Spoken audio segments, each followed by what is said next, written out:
The rain in Chicago doesn't wash things clean. It just makes the grime slicker. Officer Brooke Harlan tapped her fingers against the steering wheel of Cruiser 4002, the rhythm erratic and restless. She was deep into a double shift, running on stale gas station coffee and the low-grade aggression that had become her default setting over the years on the force. Brooke was a stat hunter. She didn't patrol to protect, she patrolled to hunt. Her numbers were the highest in the district, a statistic she wore like armor whenever internal affairs came sniffing around her excessive force complaints. "Dispatch, this is 402. It's quiet out here." "Too quiet," she muttered into her radio, eyes scanning the dark streets of the west side. "Copy that. 402. Keep your eyes peeled. We had a report of a stolen luxury vehicle, a black Mercedes S-Class spotted nearby a while ago." Brooke sat up straighter. A stolen Mercedes. That was a caller that came with perks. A felony stop looked good on the record, and it was another chance to assert dominance. She turned onto Roosevelt Road, headlights cutting through the deluge, and then she saw it. A sleek obsidian black Mercedes-Benz S580 glided through the intersection. It wasn't speeding, it wasn't swerving. It moved with the precise, insulated silence of extreme wealth. The windows were tinted dark, just legal enough to pass inspection, but dark enough to obscure the driver. Brooke didn't need to see the driver to make up her mind. In this neighborhood, at this hour, a car worth more than the houses on the block. "Gotcha," she whispered, a predatory grin twisting her thin lips. She flipped the lights. The red and blue strobes exploded against the wet pavement, reflecting off the pristine paint of the Mercedes. Usually there was a moment of hesitation, a brake tap, a slow drift, but the Mercedes pulled over immediately, executing a perfect stop alongside the curb and avoiding a deep puddle. The compliance annoyed her. She wanted a reason to escalate. Brooke unbuckled her seatbelt and shoved her door open. The rain hammered against her brimmed hat. She adjusted her utility belt, her hand resting instinctively on the grip of her service pistol, though she kept the strap snapped. She marched toward the car, boots splashing heavily in the gutter. As she approached the driver's side, the window rolled down smoothly. The interior smelled of expensive leather and something faint like sandalwood. The driver was a black man, perhaps in his late 40s or early 50s. He wore a charcoal suit that fit him with the kind of precision you don't buy off the rack. He was bald, with a neatly trimmed gray beard and wire-rimmed glasses that caught the reflection of Brooke's flashlight. His hands were visible, resting at the 10 and 2 positions on the steering wheel. Calm. Too calm.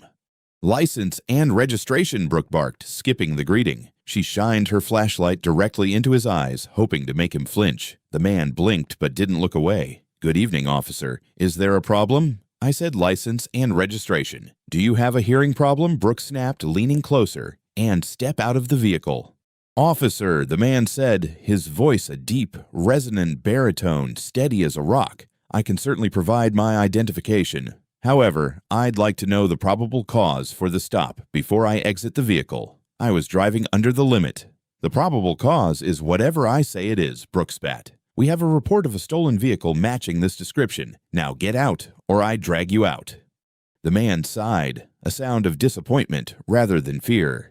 "This is a 2024 model. The plates are registered to the state. If you run them, you'll see." "I don't need a lecture from you people about how to do my job," Brooke shouted. The phrase "you people" hung in the heavy, wet air. "Last warning. Open the door." The man slowly moved his right hand toward the door handle. "I am complying. I am exiting the vehicle. I am unarmed, hands where I can see them." He stepped out, towering over her. He was tall, maybe 6'2", broad-shouldered, but not threatening. He stood in the rain, his expensive suit instantly getting soaked, yet he maintained a dignity that infuriated Brooke. She felt small next to him, and Brooke Harlan hated feeling small. "Turn around. Hands on the hood," she commanded. "Officer, this is unnecessary," he said, turning slowly. "My name is Elias Kane. If you check your computer, shut up." Brooke kicked his legs apart hard. Her boots slammed into his ankle. Elias winced but didn't cry out. He placed his hands on the warm hood of the Mercedes. "I am a federal employee. Officer, you are making a grave mistake." "Federal employee? What? You work at the post office?" Brooke laughed, a harsh, grating sound. She grabbed his wrist to cuff him, twisting it violently behind his back. "You're under arrest for suspicion of grand theft auto and resisting a lawful order." "I have not resisted," Elias said through gritted teeth as the cold steel ratcheted tight around his wrists. "Check my wallet, left breast pocket. My credentials are in there." Brooke ignored him. She patted him down roughly, her hands searching for anything she could classify as a weapon. She found nothing but a heavy wallet and a smartphone. She yanked the wallet out. "Let's see who you really are," she muttered. She flipped it open. She didn't look at the ID card first. She looked at the cash, a thick stack of $100 bills, probably $2,000. Drug money, she said, confident in her bias. Nobody carries this much cash unless they're pushing weight. "That is my travel allowance," Elias said. "Look at the badge, officer." Brooke glanced at the gold shield pinned to the leather flap opposite the ID. It said Department of Justice. She paused for a fraction of a second, but the adrenaline and the bias were screaming louder than her logic. Fake badges were common. She'd seen them sold at pawn shops. "Nice toy," she sneered. "Where'd you buy it?" "eBay." She shoved the wallet into her own pocket. "Officer Harlan," Elias said, reading her name tag, "I am ordering you to call your watch commander immediately." The authority in his voice snapped something inside her, a suspect giving her orders on her street. "You don't order me," Brooke screamed, and then she did it. She drew her collapsible baton, flicked it open with a metallic snick, and swung. She didn't swing for the legs. She swung for the ribs. The steel baton connected with Elias's side with a sickening thud. The air left his lungs in a rush. He crumpled to his knees, gasping, the rain plastering the suit to his trembling back. "That's for resisting," she yelled, high on the power. Elias groaned, his face pressed against the wet asphalt. Mud smeared his glasses. You have no idea. Get up." She grabbed him by the collar of his suit and hauled him up, dragging him toward her cruiser. She threw him into the back seat like a sack of garbage. As she slammed the door, she caught a glimpse of his face through the wire mesh. He wasn't looking at her with anger.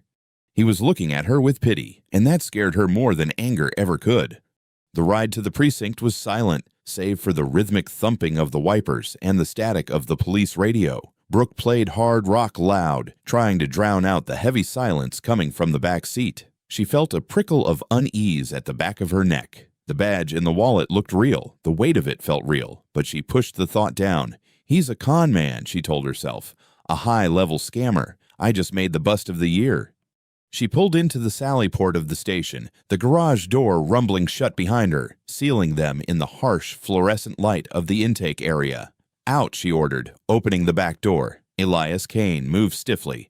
The blow to his ribs had likely cracked one. Every breath was a jagged shard of pain. He stepped out of the car, his expensive loafers scuffing on the concrete floor. "Walk," she said, shoving him toward the booking desk.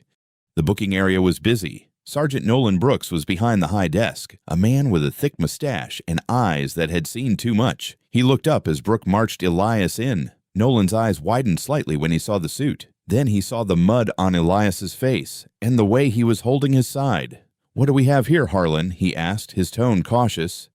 "Grand theft auto, resisting arrest, assault on an officer." Brooke recited the litany, dropping Elias's wallet and keys onto the counter with a clatter. "Found him in a stolen S-Class on Roosevelt. Flashy car, lots of cash, probably a runner for the gangs out west." Elias stood tall despite the handcuffs. He looked Sergeant Brooks directly in the eye. "Sergeant," Elias said calmly, "my name is Elias Kane. I am the newly appointed Regional Director for the Office of Professional Responsibility, currently assigned to the Internal Affairs Oversight Committee for Chicago." The room went dead silent. The drunk in the holding cell stopped singing. The typing of the clerk in the corner stopped. Nolan froze. He looked at the wallet on the counter. He reached out, his hand trembling slightly, and flipped it open. He saw the badge. He saw the Department of Justice 1D card. He saw the security clearance level, top secret/CI. Nolan's face drained of color. He looked from the ID to Brooke, then back to Elias. "Harlan," Nolan said, his voice a whisper. "Did you verify this ID?" "It's a fake, Sarge," Brooke said, rolling her eyes. "Look at him. Does he look like a Fed to you?" "Unlock him," Nolan barked. It wasn't a request. It was a panic-stricken order. "Unlock him right now." "Sarge," he resisted. I said unlock him," Nolan roared, slamming his hand on the desk. "Do you have any idea who this is?" Brooke blinked, taken aback. She had never seen Nolan lose his cool like this. Slowly, with a scowl of defiance, she reached for her belt key. "You're making a mistake, Sarge. He's playing you." She uncuffed one wrist, then the other. Elias brought his hands forward. He rubbed his wrists where the metal had dug into his skin. He didn't shout. He didn't curse. He reached into his suit pocket, pulled out a handkerchief, and wiped the mud from his glasses. He put the glasses back on and looked at Brooke. His eyes were cold, hard flint. "Officer Harlan," Elias said softly, "you stated I was resisting. You stated the vehicle was stolen. The vehicle is a government-issued transport assigned to my office. The cash is a per diem for my team, which I withdrew earlier, and the resistance." He lifted his shirt. On the left side of his torso, a massive dark purple bruise was already forming, angry and swollen in the shape of a baton strike. This, Elias pointed to the bruise, is actionable evidence of a felony assault. Brooke felt the floor drop out from under her. I thought you were reaching for a gun."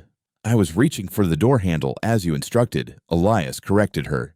"And the body camera you are wearing recorded the entire interaction." "It is recording, isn't it?"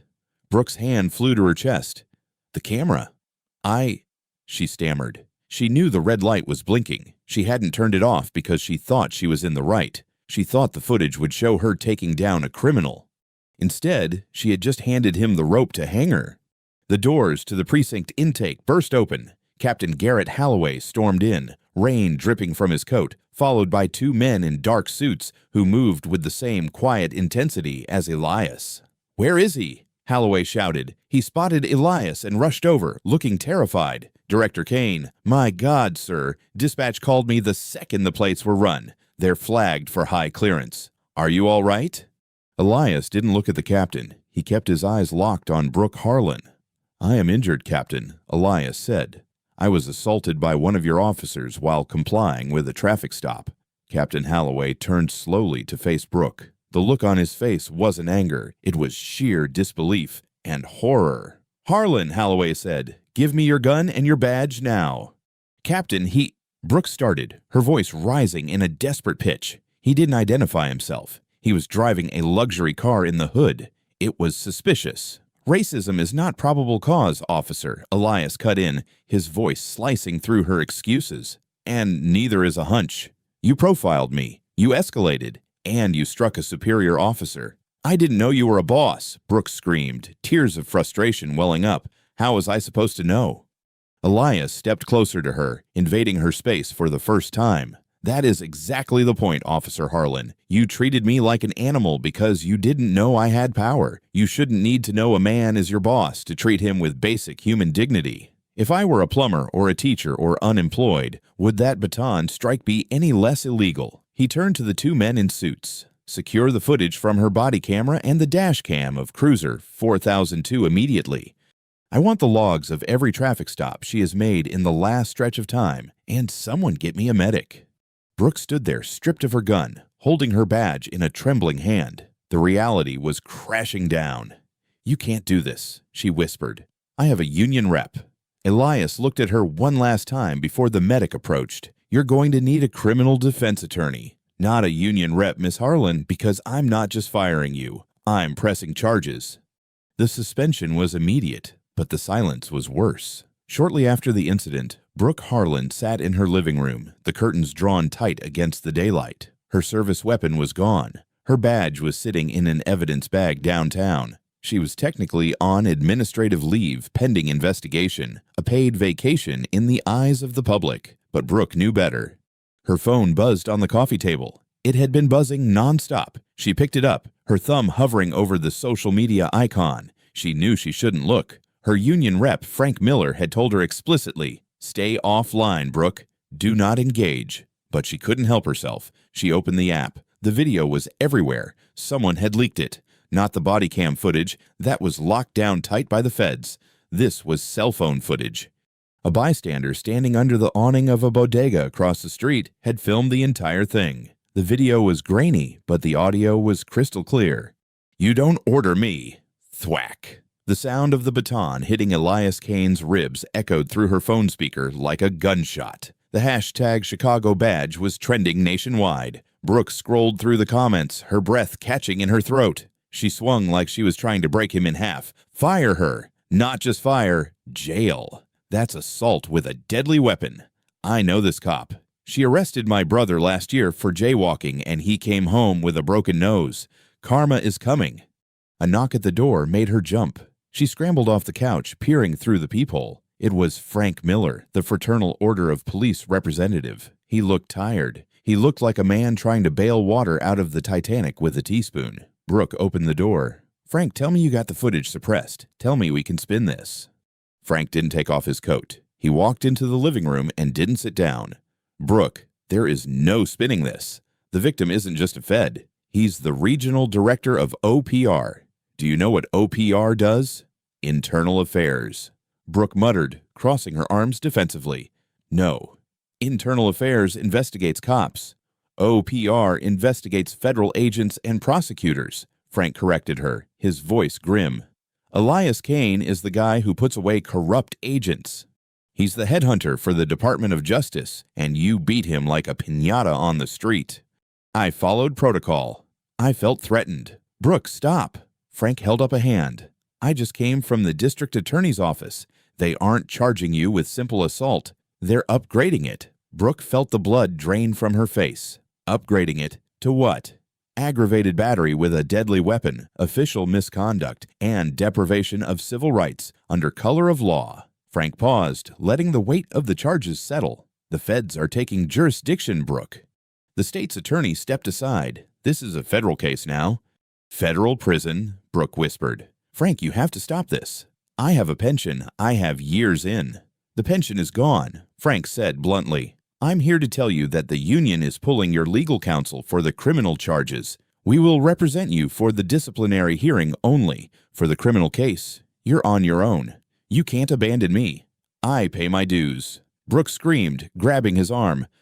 Frank pulled away gently but firmly. We defend officers who make mistakes in the line of duty. We don't defend officers who assault high-ranking government officials on video while screaming racial slurs.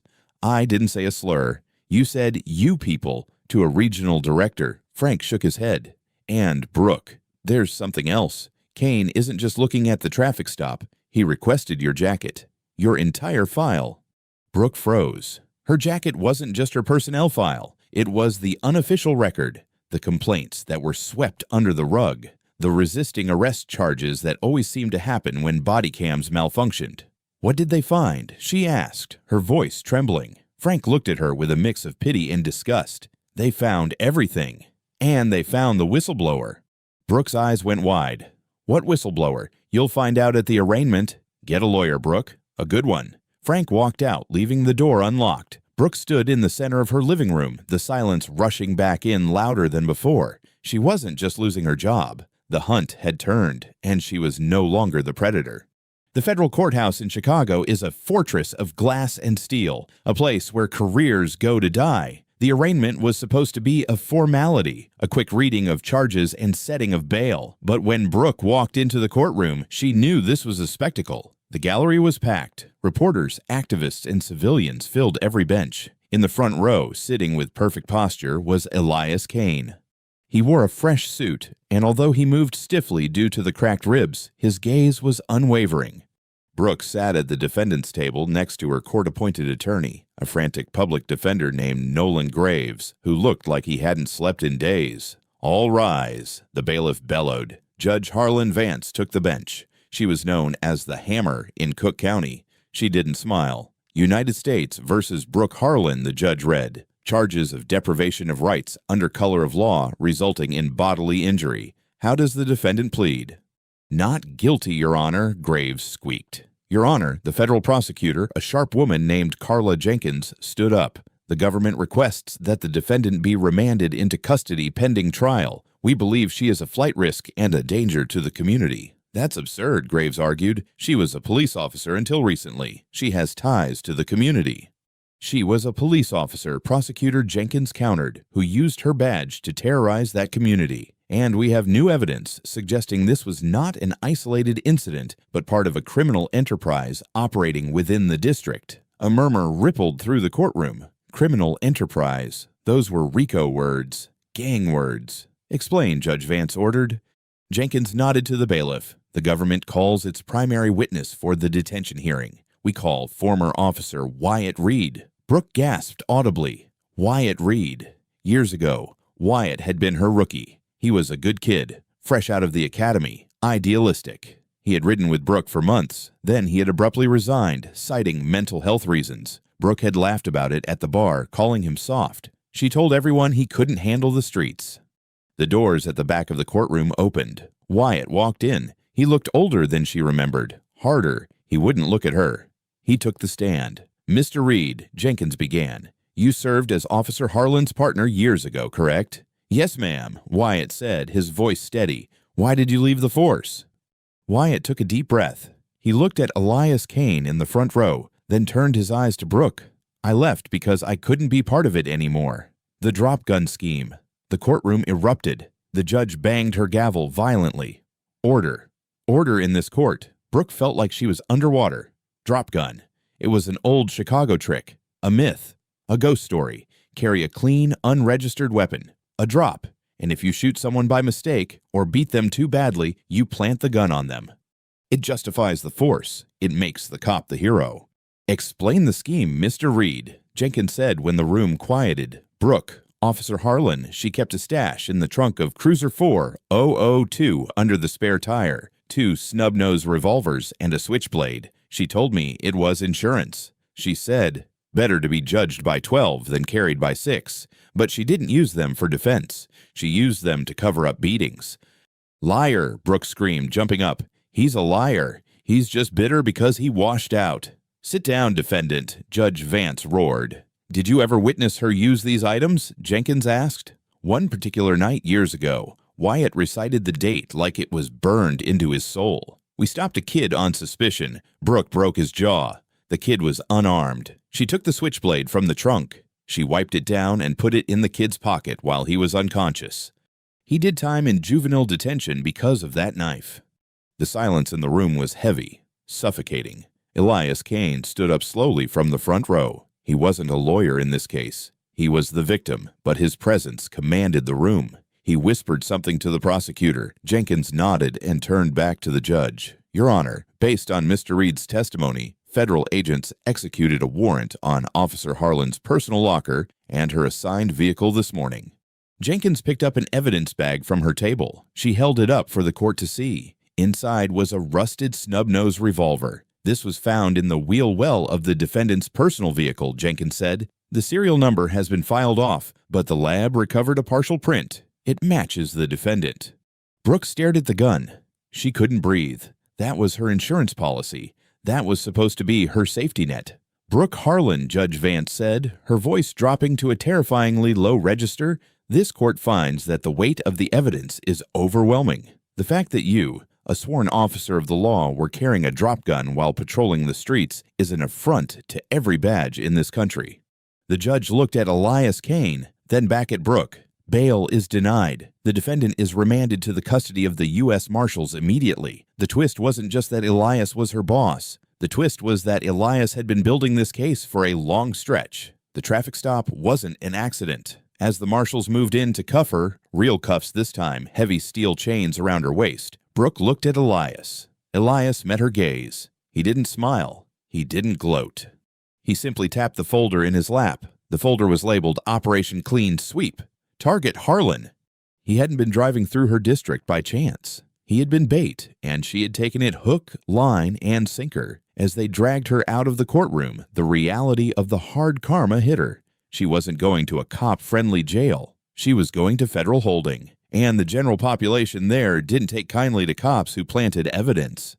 But the story wasn't over, because as Brooke would soon find out, the kid she framed years ago, the one Wyatt mentioned, he was Elias Kane's nephew. The Metropolitan Correctional Center in downtown Chicago is a triangular skyscraper that looms over the city like a tombstone. It doesn't look like a prison from the outside, but inside it is a labyrinth of concrete, steel, and despair. Brooke Harlan was processed in the early hours.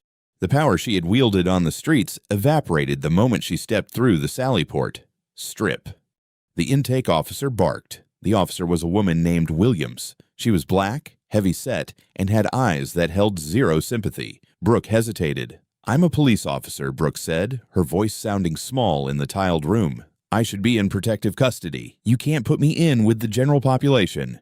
Officer Williams didn't blink. "You are a police officer, inmate 74922, and right now PC is at capacity. You're going to block 4 North until a cell opens up." Brooke felt a cold sweat break out on her back.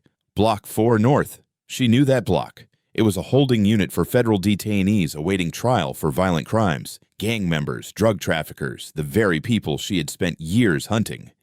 "You can't do that," Brooke pleaded, clutching her orange jumpsuit. "They'll kill me." "Then you'd better keep your head down and your mouth shut," Williams said, tossing the jumpsuit at her. "Get dressed. You're holding up the line." The walk to the cell was the longest of Brooke's life. Every clank of a gate, every buzz of an electronic lock sounded like a countdown. When she was shoved into cell 18, she was relieved to find it empty. Solitude was safety, but safety is an illusion in prison. The next stretch, her lawyer, Nolan Graves, arrived. They met in a small glass partition booth. Graves looked even worse than he had at the arraignment. He was pale, sweating, and shuffling papers nervously. "Nolan, get me out of here," Brooke hissed into the phone receiver. "I'm in Gen Pop. Do you understand what that means? I'm a dead woman walking." "Brooke, listen to me," Graves said, his voice trembling. "We have bigger problems than your housing assignment. What could be bigger than me getting shanked in the shower?" Graves held up a document against the glass. It was a death certificate. "Who is that?" Brooke asked, squinting. "Andre Kane," Graves said. "Age 17. Died years ago in a juvenile detention center." "Suicide," Brooke frowned. "I don't know any Andre Kane. Why does this matter?" "You don't know the name?" Graves asked, incredulous. "Brooke, look at the date of the arrest that put him in there. The date hit her like a physical blow. The night Wyatt Reed had testified about. The night she planted the switchblade on the kid with the broken jaw." "The kid," Brooke whispered. "The kid with the knife."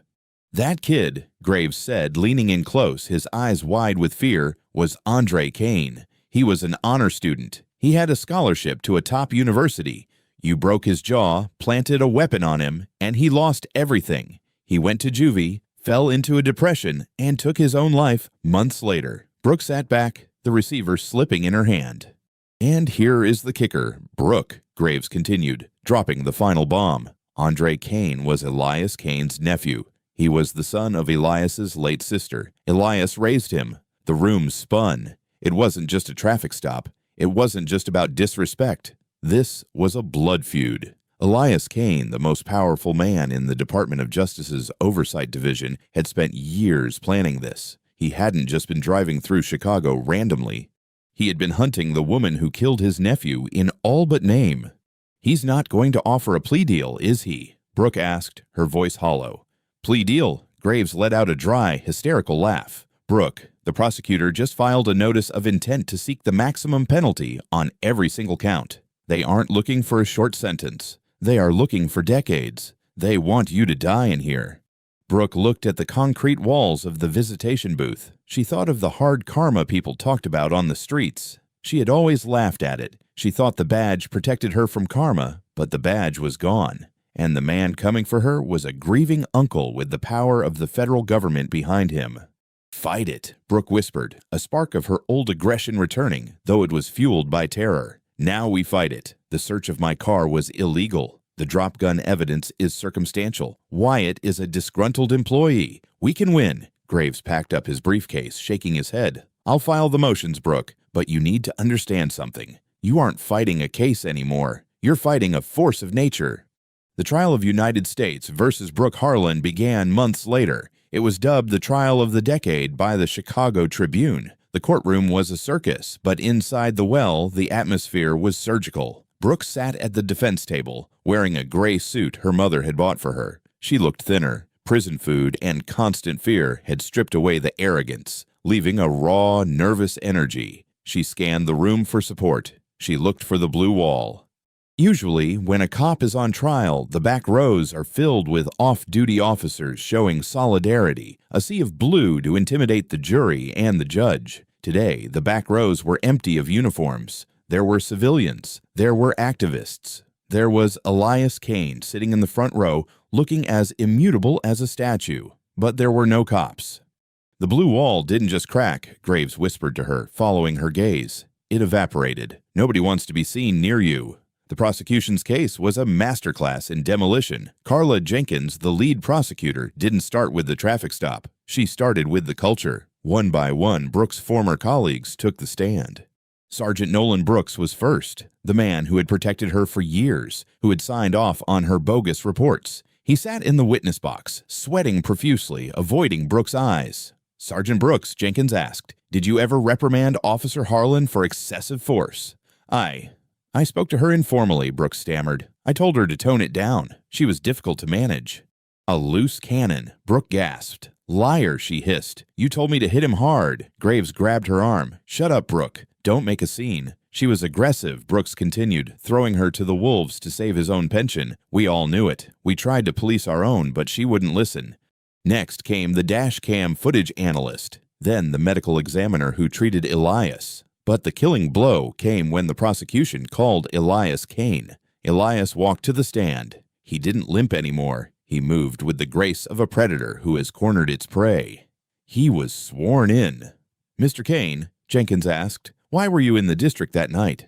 "I was conducting a field integrity test," Elias said calmly. "We had received numerous reports of civil rights violations in the area. I wanted to see how an officer would react to a lawful citizen in a high-end vehicle." "And how did she react?" "With immediate hostility, bias, and violence," Elias said. "Objection." Graves stood up. "The witness is speculating on my client's mindset." "I am not speculating," Elias cut in, his voice cutting through the objection like a knife. "I have the audio." Brooke froze. "Audio?" The bodycam audio had been played already. "Your Honor," Elias addressed the judge. "The Mercedes S58 I was driving is equipped with a cabin sentry system. It records high-fidelity audio inside and outside the vehicle. When the proximity sensors are triggered, it was recording from the moment Officer Harlan's cruiser pulled behind me." Jenkins smiled. "We would like to enter Exhibit 44B into evidence." The courtroom went silent as the audio played. Tape rolls. Sound of rain. The cruiser pulls up. Brooke's voice, muffled but audible through the glass. "Look at this guy in the Benz. Probably a drug dealer or a pimp. Let's ruin his night." The courtroom erupted. It wasn't suspicion. It wasn't probable cause. It was pure, unadulterated bias caught on tape before she even stepped out of the car. Brooke put her head in her hands. The jury was looking at her with pure revulsion. The "I felt threatened" defense was dead. She hadn't been threatened. She had been hunting. But Elias wasn't done. "Mr. Kane," Jenkins asked softly, "you mentioned you were investigating the district. Did you have a personal interest in Officer Harlan?"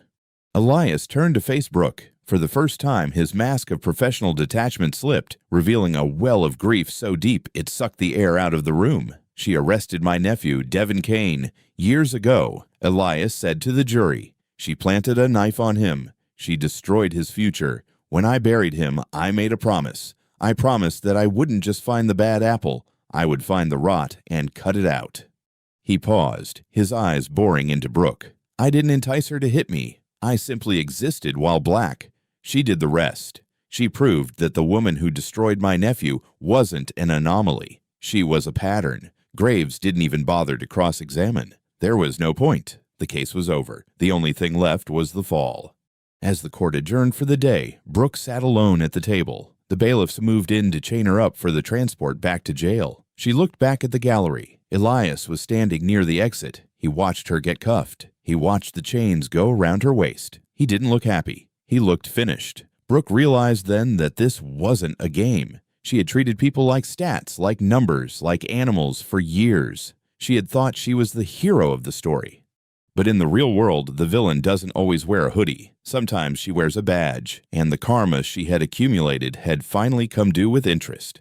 The silence in the courtroom was heavy, a physical weight that pressed against Brooke Harlan's chest, making it impossible to take a full breath. It had been hours since the jury retired to deliberate. Hours of pacing in a holding cell. Hours of Nolan Graves checking his watch and refusing to meet her eyes. When the bailiff finally opened the door and announced, "The jury has reached a verdict," the air left the room entirely. Brooke walked back to the defense table on legs that felt like water. She gripped the edge of the mahogany table, her knuckles turning white. She looked at the jury box. 12 ordinary people. A nurse, a mechanic, a teacher, a retired postal worker. They filed in slowly, their faces grim masks of civic duty. Not one of them looked at her. "Defendant, please rise," Judge Vance commanded, her voice cutting through the hum of the air conditioning. Brooke stood. Beside her, Nolan Graves stood. He didn't touch her arm this time. He stood a foot away, as if distancing himself from the blast radius.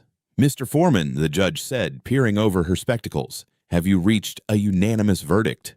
The foreman, a middle-aged man with graying temples who had taken copious notes throughout the trial, stood up. He held the verdict sheet with both hands to stop them from shaking. "We have, Your Honor. Publish the verdict." "On count 1, the foreman began, his voice cracking slightly before finding its strength. "Deprivation of rights under color of law resulting in bodily injury. We find the defendant, Brooke Harlan, guilty." Brooke flinched as if she had been slapped. A gasp rippled through the gallery, not of shock, but of relief. On count 2, the foreman continued, louder now. "Aggravated assault with a deadly weapon. Guilty." On count 3, obstruction of justice. Guilty. On count 4, falsification of police records. Guilty. The word rang out multiple times. Guilty, guilty, guilty. It was a drumbeat of destruction, dismantling her life brick by brick. Brooke's vision blurred. "No," she whispered, the word catching in her throat. "No, I did my job. I followed procedure." "Quiet, Miss Harlan," Judge Vance snapped. The judge turned to the jury. "Members of the jury, the court thanks you for your service. You are dismissed." As the jurors filed out, Brooke turned frantically to the gallery. She looked for a friendly face, a sympathetic nod. She saw only the cold, hard stares of the community she had terrorized. And in the front row, she saw Elias Kane. He wasn't smiling. He wasn't celebrating. He sat with his hands clasped on his lap, his eyes closed, breathing deeply. It wasn't the breath of a victor. It was the breath of a man who had finally put a ghost to rest. "We will proceed to sentencing immediately," Judge Vance announced, shuffling her papers. "Your Honor," Graves protested weakly, "we request a presentence investigation. My client has no prior convictions." "Your client," Judge Vance interrupted, her voice dropping to a register that vibrated with suppressed rage, "has a personnel file that reads like a horror story. The prior convictions don't exist because she hid behind a badge to commit them. The evidence presented in this trial, the drop gun, the coerced confessions, the suicide of Devin Kane, is more than sufficient for me to make a determination today." The judge leaned forward. The courtroom went deathly still. "Brooke Harlan, please stand." Brooke pulled herself up, trembling so violently her teeth chattered. "You took an oath," Judge Vance said, her eyes boring into Brooke. "You swore to protect and serve. Instead, you hunted. You treated the citizens of Chicago, specifically the black citizens of the district, not as people, but as prey. You saw Elias Kane in a luxury car and decided based on nothing but your own bigotry that he didn't belong. You tried to destroy him." The judge paused. "But your greatest crime wasn't against Director Kane. It was against the memory of Devin Kane. You planted a weapon on a child. You broke his body and his spirit. You are directly responsible for the chain of events that led to his death." "I didn't kill him," Brooke screamed, the dam finally breaking. "He did it to himself. I just arrested him." "And you will have a long time to think about that distinction," Judge Vance said coldly. "Brooke Harlan, I sentence you to years in the custody of the Federal Bureau of Prisons. You are not eligible for parole. May God have mercy on your soul, because this court has none." The gavel came down with a sound like a gunshot. "Take her into custody." 2 U.S. Marshals moved in. They didn't ask her to put her hands behind her back. They grabbed her hard. One twisted her arm behind her. The other slammed the cuffs onto her wrists. "You can't do this," Brooke shrieked as they dragged her toward the side door. "I'm a cop. I'm one of you. You can't put me in there with them." The last thing she saw before the heavy steel door slammed shut was Elias Kane standing up, picking up his briefcase, and walking out of the courtroom into the sunlight. Years later, the concrete reality. The Federal Correctional Institution in Alabama is a sprawling complex of beige concrete and razor wire. It is far from Chicago, far from anyone who knows Brooke Harlan's name. Inmate 74922 woke up to the sound of a buzzer. She rolled off her thin mattress, her joints aching from the damp cold that permeated the cell block. Brooke was older now, but she looked far older. Her hair, once kept in a tight regulation bun, was now gray and chopped short. Her face was lined with the stress of survival. She didn't speak to her cellmate. Trust didn't exist here. She pulled on her uniform, khaki pants, and a scrub top, and lined up for count. "Face the wall," the corrections officer shouted. Brooke faced the wall. She knew the drill. Later in the cafeteria, she sat alone at the edge of a metal table. She stared at her tray of gray oatmeal. "Hey, 5, a voice sneered from the next table. It was Lena, a woman serving years for drug trafficking. A woman whose brother had been arrested by a cop just like Brooke. "Heard you were crying in your sleep again," Lena taunted. "Dreaming about your pension." The other inmates laughed, a sharp, cruel sound. Brooke didn't respond. She just gripped her spoon tighter. She had learned the hard way that responding only made it worse. In here, she had no badge, no gun, no blue wall. She was the lowest of the low, a dirty cop in a prison full of the people she used to lock up. She closed her eyes and saw the rain on Roosevelt Road. She saw the Mercedes. She saw the moment she decided to swing her baton.